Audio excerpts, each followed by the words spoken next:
in Cape Town, so they can start their recovery process on their own after we provide that initial startup help. Okay. But if I was to put a number on how much money we should assist with, right? If we put a value on it, is there a number, a threshold that you think should we help more than $100 million, or should it be less than $100 million? I think it would depend on how much we are working with them in terms of a partnership. I think it would just depend on that before I would be a final, say how much we should help versus how much we should. Of course, there's no wrong answer here, just a conversation, right? We're just talking about a few things. Of course, I'm going to trick you in the end, but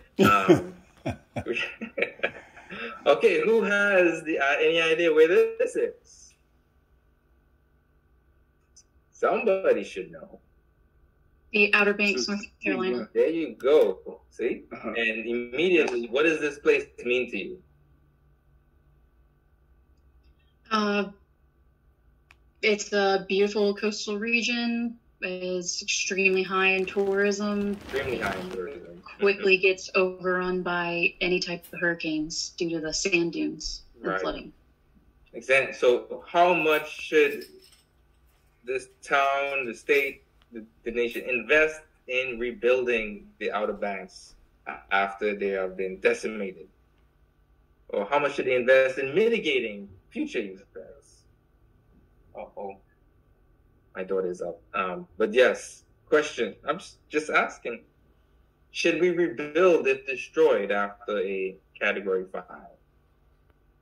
Erin. Yes, I think so, because it's worth the investment. That you're going to get it back in return once you rebuild. Okay. What about if there was no way of getting it back?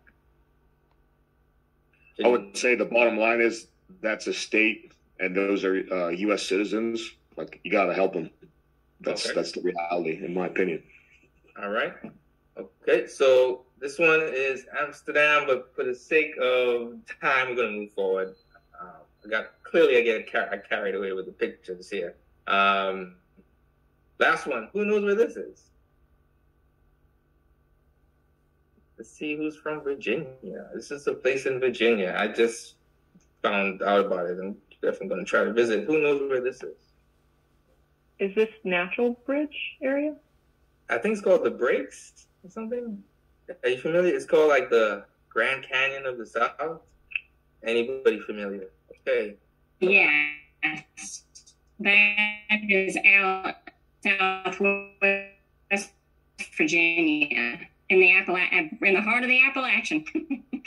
There you go. All right. Okay, so let's move on. So, importance of place. So, a place is just more than a physical location. So, I want you to keep in mind throughout the semester, when you answer your questions, know that a place is more than just a location. It gives you an identity, right? It allows you to know how to get around. Place role ties changes your behavior. How do you act? Depending on your location, right? Communal ties, it connect you to your family. You might have a favorite place that you vacation, or favorite national park, right? Values, right? You value different places. There are neighborhoods that you really value and you want to live in, or neighborhoods that you don't value and you want to avoid, right? That also may affect how you see mitigation options for these places, right? How do you value different locations, especially when you're not from that place? Okay? And the loss of place and community multiplies the trauma of a disaster. So think about the disaster survivors, right? Not only going through the disaster itself, but then the process of having to relocate, right? Cutting the ties that they've built over the years, maybe potentially moving to a brand new state, community, etc. So that can multiply the trauma that a disaster impact has, right? If it's a historic place, of course, there's an economic loss that is added to that, right? Heritage tourism, very beneficial, right? It brings in a lot of money. You can think about Richmond itself. There's a historic district, the different trails, museums, etc. All of this is part of the tourism industry, and tourists bring more money, they stay longer, then they use other businesses, the hotels, the restaurants, etc. Right? So there are add-on effects that then, provide jobs for survivors to rebuild. So it's important to rebuild the economy after disaster as well to stabilize the community. So again, place is more than just a location. Community, right? We say community a lot, but what do we mean, right? Well, how do we define a community? Is it just the size, like the number of people?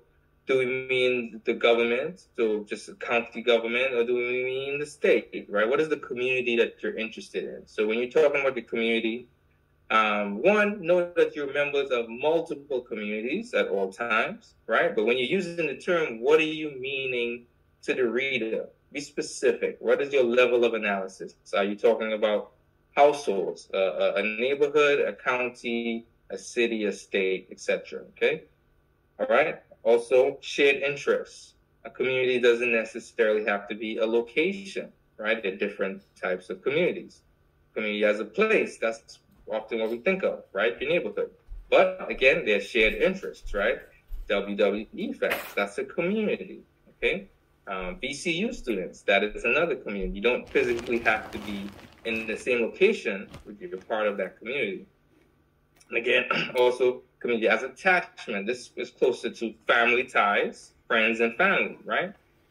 So consider some of the communities you belong to, right? Either place and shared interest or attachment, right? Think about those. How many of them do you meet in person? Are there any requirements to join, stay active? Is there a membership fee? Do you have to do activities? All right. So really think about, how you're involving yourself in the community and what sort of communities you're connected to. All right. And just briefly about some of the benefits of community, they build social capital. Putnam has a popular book people reference called Bowling Alone. Talks about how bowling leagues, just summarize, bowling leagues have dropped. But bowling, even though bowling as a sport is popular, more popular than ever, people actually in bowling leagues have dwindled. Now, this was written in the 90s, so I don't know if anybody's still bowling. But the point was, although more people are doing the activity, they're doing it separate. They're not coming together. They're not forming close-knit ties. They're not building that social capital, which helps, especially in disasters, right? Those with higher social capital have a more sense of community. They tend to know more about what the risks are, what the hazards are. They tend to recover faster as well. Something we saw in a study I did previously on Superstorm Sandy in New York City and the 5 boroughs. Individuals with higher social capital, more involvement in the community, in membership in civic organizations, tend to be the most prepared and most capable of rebounding quickly, right? Of course, it's not exact science, but it tends to be a finding. All right, so the text talks about mitigation and adaptation. I'm going to go quickly through that. Okay, so actions taken before a disaster. This should be pretty simple for many of you, right?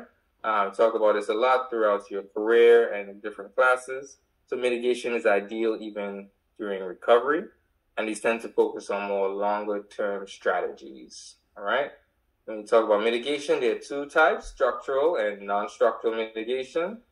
Okay, these tend to be centered on the built environment. Think about the critical infrastructure, right? How can we modify the environment, right? A planned environment, elevations, building codes, retrofitting, right? Here's an example of beach replenishment after Superstorm Sandy in New Jersey.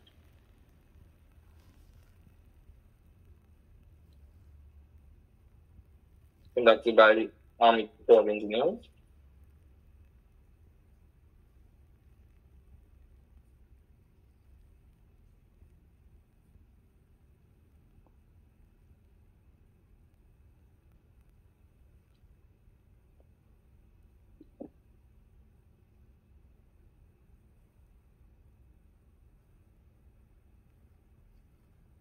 We're standing on Harvey Cedars on Long Beach Island, New Jersey. The Army Corps of Engineers is helping rebuild the beaches in this community. There's a dredge offshore, there's equipment. We're building up a protective dune and a berm, the flat space in front of the dune on the beach, to get this community ready for future hurricane season. and to help reduce storm damages from future events. This project is a partnership that we have with the state of New Jersey, and the federal government is working to help reduce future storm damages to this community and others up and down the New Jersey shore. On Long Beach Island, it was really a perfect test case during Hurricane Sandy because we had a project built in certain sections of the island. And so as engineers, we were able to observe areas that had a project right next to areas that didn't, and we could see the difference that this makes. The project was originally constructed in 2010 and was in place when Superstorm Sandy hit. This is one of the portions of the island that sustained very minimal damage, mostly because the dunes were in place and protected against the storm. And communities on either end of this project took significant damages, and some homes were condemned, and they didn't have the dunes that we built here. So the dunes really did their job and protected this area. On Long Beach Island, a 22-foot high dune with a 200-foot berm in front of it was the authorized plan. After the Sandy Relief Act was signed into law, we will have the funding and time to build the project in its entirety. So the way beach nourishment or Beachville works is to dredge transits offshore to what we call a borrow area. That's a place on the seafloor where there's suitable sand that we can pump onto a beach. The dredge sucks up that sand, holds it in what's called the hopper, the container in the dredge, comes back towards the shore, and pumps it onto the beach through submerged pipe and through baskets, and then bulldozers and land equipment maneuver the sand and push it into a dune and a berm that's protected and helps reduce storm damages. Right now on Long Beach Island, we're pumping about 3 million cubic yards of sand onto the beach this year. So really, it's the equivalent of about 150,000 dump trucks dumping sand onto this island and moving it into a protected berm system. Helping rebuild Long Beach, the beaches along Long Beach Island, is one part of the federal response to Hurricane Sandy. But the Army Corps of Engineers does a lot of other work for the Federal Emergency Management Agency. We helped build a breach at Mantelope, New Jersey. We helped dewater facilities. But this is just one aspect of the federal response to the storm. We're working right now to get this built before hurricane season is fully upon us, get it completed so we can reduce future storm damages to the communities on Long Beach Island, New Jersey.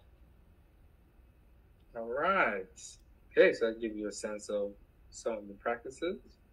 Okay, so non-structural mitigation. Again, you should have covered some of this before. If not, that's fine, right? Look at the land use plan as well, building codes and enforcement, right? It's one thing to have building codes. Are you actually enforcing them? Public education, often overlooked, right? You could have all the best plans, but if the community, right, doesn't understand what they're supposed to do during an event, then all of it is of no use, right? So you're sending out a warning, but people don't know what they're supposed to do because you have to have that public education aspect of it as well.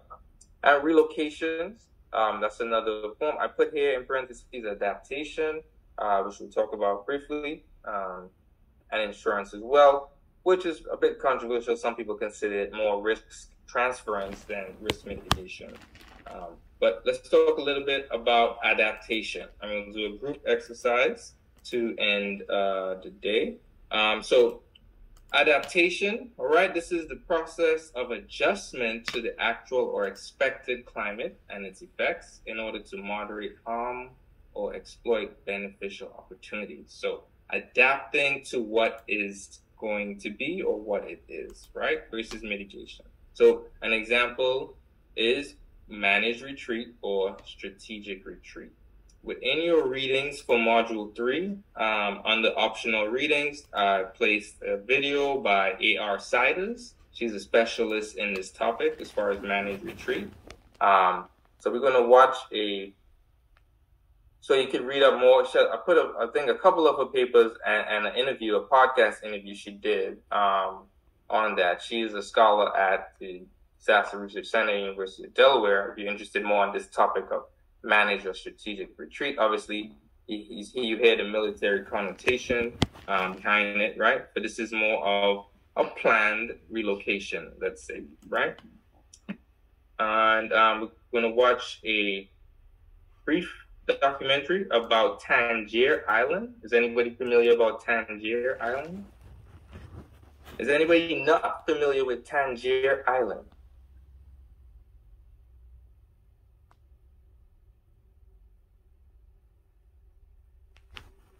Okay, so we're going to watch a brief video and have a discussion about it after, okay? Here we go. Sorry, Mike. And finally, tonight, a look at a place right here in the United States where scientists say the effects of climate change are plain to see. John Yang traveled to Tangier Island in the Chesapeake Bay.